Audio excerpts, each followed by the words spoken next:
दाल fry वाली की सफलता।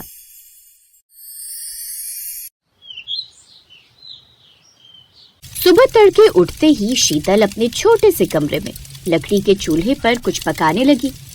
धुएं से उसकी आंखें लाल हो रही थी, पर फिर भी होठों पर मुस्कान थी।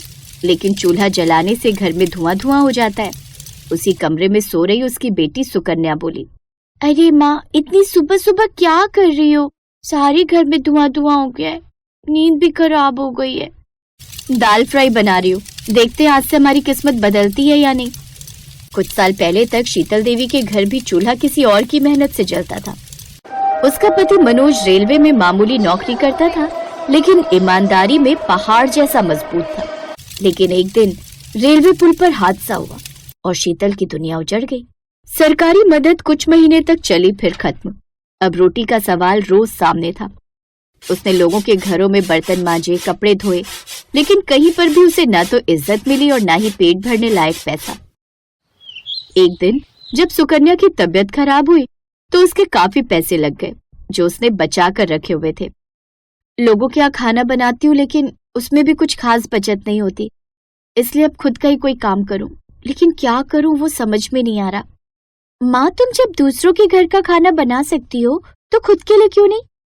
क्या मतलब बिटिया? मतलब लोगों को अपने हाथ का खाना बनाकर खिलाओ। वैसे भी आप दाल फ्राई कितनी अच्छी बनाती हो। ये बात सुनकर शीतल हैरान रह गई, लेकिन फिर ठेला खरीदने के पैसे कहाँ से आते? शीतल देवी को कोई उपाय नहीं सूझा। उसने सोने की नाक की लौंग गिरवी रखी और 3000 में एक जर्जर ठेला लिया। ठेले को देख उसके आस पड़ोस के लोग उसका मजाक उड़ाने लगे। अरे शीतल, अब ठेला चलाओगी?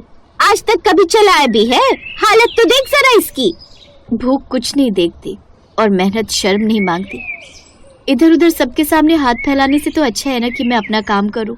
2 रोटी चैन की मिल जाए, बस और क्या चाहिए। इसके बाद उसने पहली बार अपने हाथों की मशहूर दाल फ्राई बनाई। न महंगे मसाले, न बटर की मोटी परत, बस प्याज, टमाटर, देसी घी का तड़का। वो ठेला लेकर काम पर निकल पड़ी। ऐसे ही सुबह से शाम हो गई, कोई ग्राहक नहीं। हे भगवान, अगर आज कोई मेरी दाल खा ले तो मैं समझूंगी तूने साथ नहीं छोड़ा। तभी एक रिक्शे वाला उसके पास आया। बहन, खाना बचा है क्या? हाँ भैया, बचा हुआ है, सारा बचा हुआ है। क्या दाम है? 25 रुपए की प्लेट है भैया। ठीक है, लगा दो। रिक्शे वाले ने खाया, फिर थाली चाट कर बोला, वाह बहन, ऐसी दाल फ्राई तो मैंने कभी भी नहीं खाई। कितना स्वाद है रे तेरे हाथों में। ये सुनकर शीतल देवी मुस्कुराई।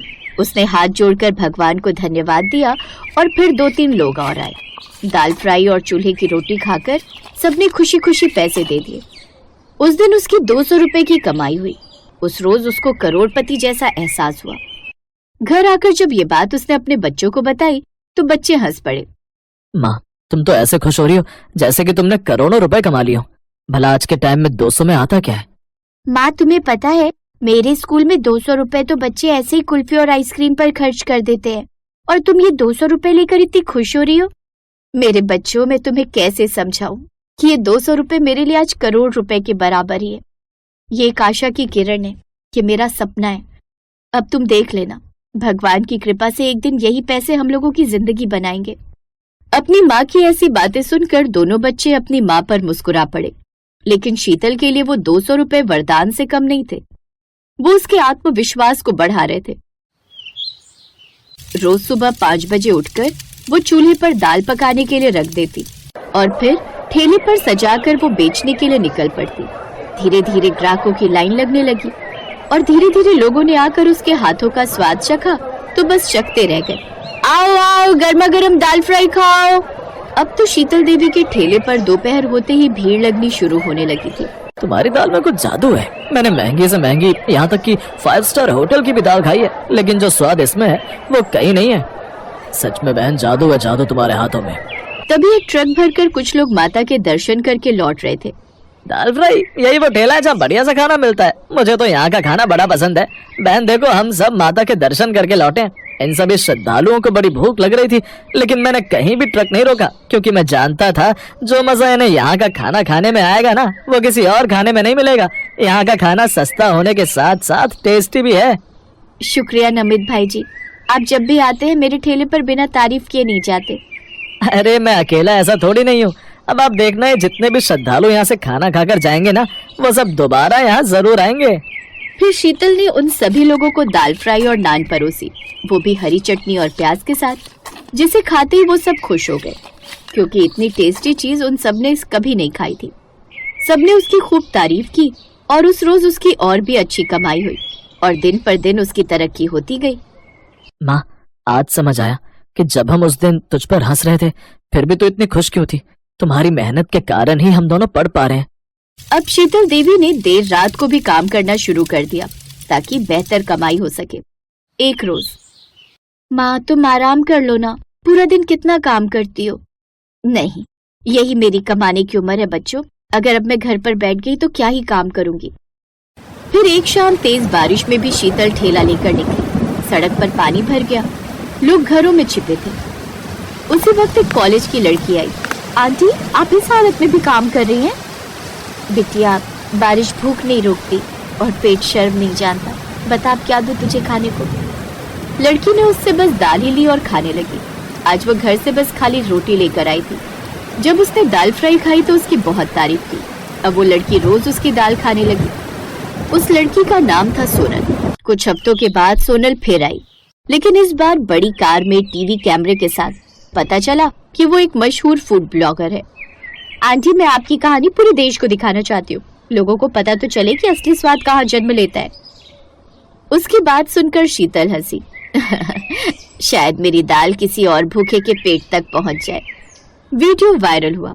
गरीब दाल फ्राई वाली की दिल से बनी दाल की कहानी। लाखों लोग देखने लगे, लोग आने लगे और दाल का भरपूर स्वाद लेने लगे। धीरे धीरे बहुत सारे पैसे आने लगे। अब दोनों बच्चों की आंखों में अपनी माँ के लिए आज बहुत इज्जत थी। वो भी अपनी माँ का हाथ बटाने लगे। कुछ सालों बाद उसने अपना एक रेस्टोरेंट खोला और अपने बच्चों के साथ उसे चलाने लगी। समय बीता और अब बच्चे काफी बड़े हो गए। फिर एक रोज जब धूप सुनहरी थी और हवा में सर्दी की मिठास थी, सुकन्या ने देखा कि उनकी माँ मिट्टी के चूल्हे के पास बैठी है पर आंखें बंद है। चूल्हे पर दाल पक रही थी और माँ जैसे आंखें बंद करके भी मुस्कुरा रही थी। सुकन्या चिल्लाई, माँ, माँ उठो ना। पर शीतल चली गई थी, लेकिन ठेले की भट्टी अब भी जल रही थी। उसके बच्चों ने हाथ जोड़ा और कहा, माँ, अब आपकी दाल हम चलाएंगे और किसी को भूखा नहीं सोने देंगे। शीतल की दुनिया से चले जाने के बाद उसके दोनों बच्चों ने अच्छे से उसके काम को संभाल लिया। अब पुरानी दिल्ली की उस गली में आज भी जब धूप ढलती है तो घी की खुशबू, प्याज का तड़का और ममता की महक एक साथ उठती है। उस रेस्टोरेंट में आने वाले लोग कहते हैं, अरे यही वो गली है जहाँ से दाल मखनी ने इज्जत की महक पाई है। और शीतल के दोनों बच्चे ये सुनकर मुस्कुरा देते। वो अपने रेस्टोरेंट का एक हिस्सा गरीबों की मदद के लिए देते। लेकिन शीतल अब अमर हो गई अपनी दाल फ्राई के कारण, और सब लोगों की जुबान पर एक ही नाम छोड़कर चली गई, दाल फ्राई वाली, जो उसकी पहचान थी और आज उसके बच्चों की भी।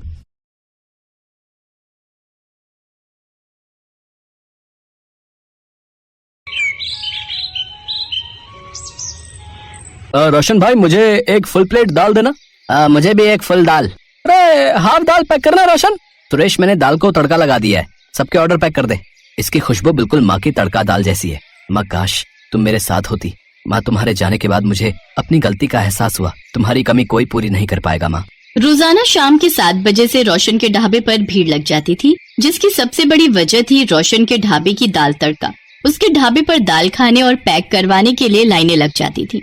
ये दाल सिर्फ एक व्यंजन नहीं था, ये रोशन की माँ के प्यार का एक हिस्सा है, जिस माँ को रोशन 2 साल पहले खो चुका है। रोशन ने ये ढाबा 1.5 साल पहले अपनी माँ अन्नपूर्णा के नाम से अन्नपूर्णा भोजनालय शुरू किया। रोशन का ढाबा आज उसी माँ की तड़का दाल की वजह से प्रसिद्ध हुआ था। अन्नपूर्णा ने अपने बेटे को दाल तड़का का वो हुनर सिखा दिया, जिससे आज रोशन का ढाबा बहुत ही ज्यादा फेमस हो चुका था।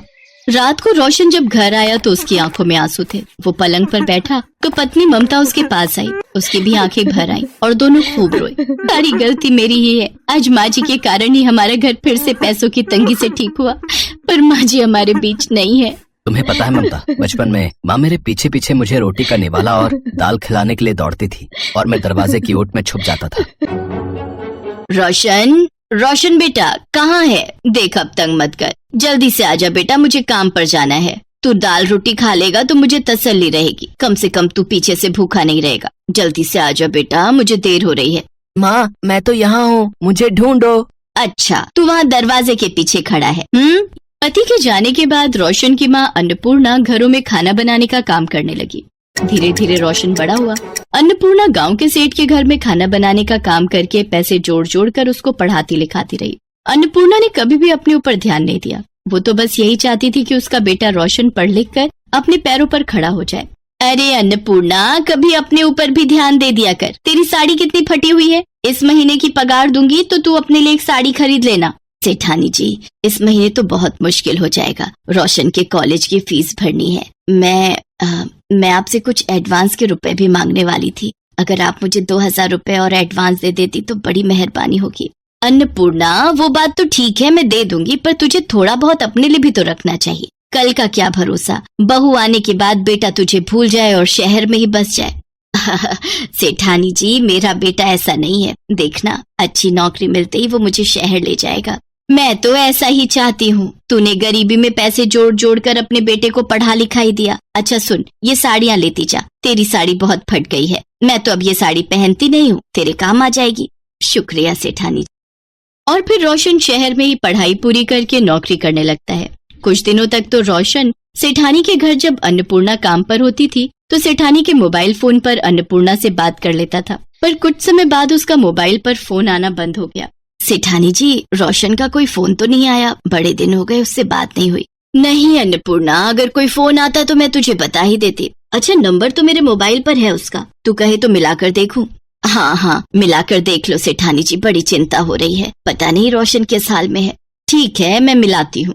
सेठानी उस नंबर पर फोन मिलाती है जिस नंबर से रोशन फोन किया करता था, पर फोन नंबर स्विच ऑफ आ रहा था। अगले कई दिनों तक अन्नपूर्णा सेठानी के फोन से उस नंबर पर फोन करवाती रही, पर अक्सर ही वो नंबर स्विच ऑफ आता था। फिर एक दिन किसी लड़की ने उस पर फोन उठाया।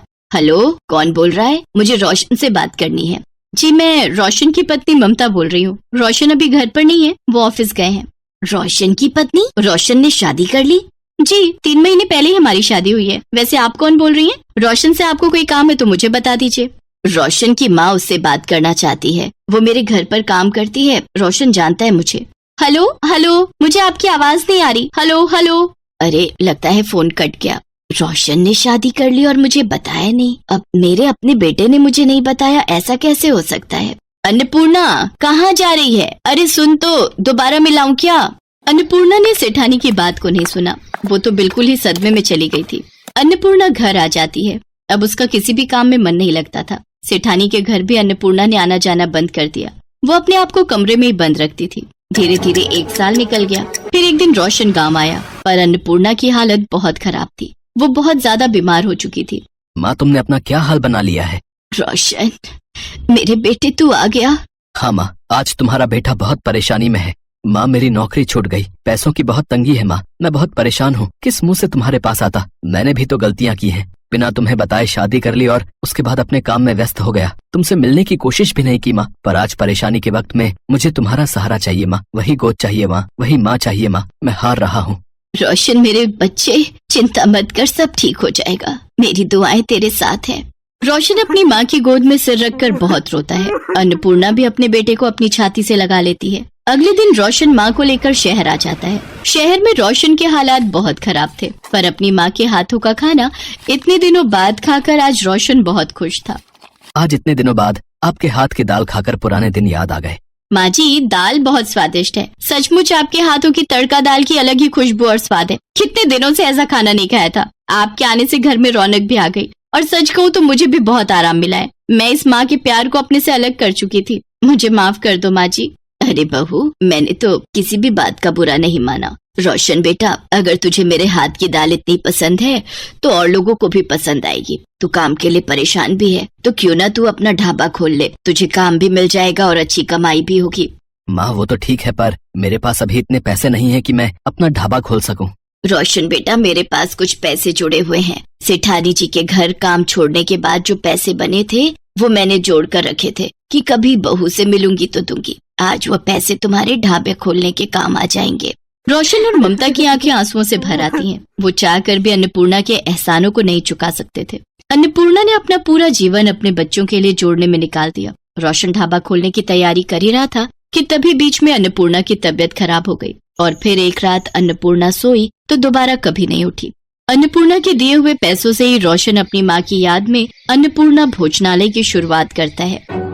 अरे रोशन, पता ही नहीं चला सुबह के 4 बज गए। बातों ही बातों में समय कब बीत गया ध्यान ही नहीं रहा। हाँ ममता, माँ की बहुत याद आ रही है। ममता, माँ हमें देख सुन रही होंगी ना? हाँ रोशन, माँ हमारे साथ ही और हमेशा रहेंगी। रोशन जानता था कि आज वो जो कुछ भी है उसकी माँ की वजह से ही है। तभी तो कहते हैं, लबों पर जिसके कभी बद्दुआ नहीं होती, लबों पर जिसके कभी बद्दुआ नहीं होती, एक माँ ही तो है जो अपने बच्चों से कभी खफा नहीं होती।